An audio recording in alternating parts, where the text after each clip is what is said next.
колеги, да започваме с днешната викторина. Първият въпрос е: кой е първият професионален историк, който използва метода на устната история? Алан Невинс, Джон Дюи, Уилям Килпатрик или Уилям Шепард? Ален отговор.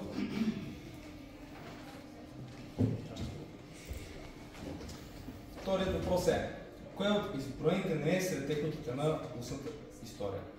Интервю, експеримент, анкета или беседа? Експеримент. Правилен отговор. Нека да пробвам с още някой колега. Следващият въпрос е: кое историческо събитие е изследвано посредством метода на устната история? Американската война за независимост, американската война, американската революция. Нека да бъде колегата Иван. Американската война. Правилен отговор 6+. Така, четвърти въпрос. При кое от устните свидетелства информацията не е от първа ръка? А. Устна биография, Б. Устна традиция, В. Лични спомени или разкази на очевидци. Някой желаеш да... Така. Устната традиция не е пряко свидетелство от първата страна. Проверим. Това е на отговор 4 от 4 за сега. Следващия въпрос е: кой термин се използва за събеседник, от когото се взема интервю?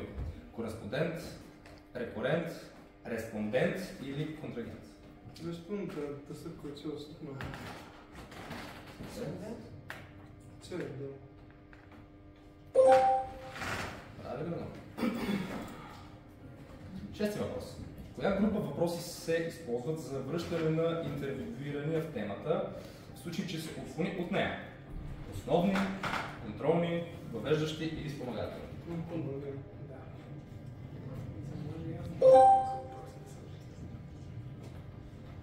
Шест от 6 за сега. Изучете условието, което се смята за задължително при вземане на интервю. Първо, видеозаснемане. Второ, попълване на анкета. Трето, събеседник в напреднала възраст. И четвърто, използване на звукозаписно устройство. Аз оставах ти да кажеш, да не кажа. Добре, може ли само въпроса? Да, разбира се. Изучете условието, което се смята за задължително при вземане на интервю. За записването.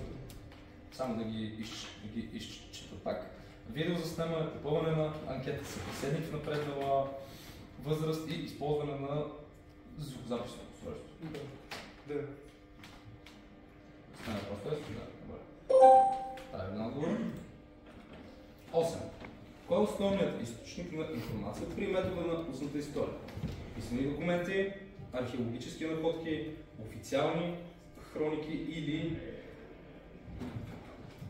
разкази на очевидци и участници в събитията? Разкази на очевидци и участници в събитията. Правилен отговор. И готови сме, колеги.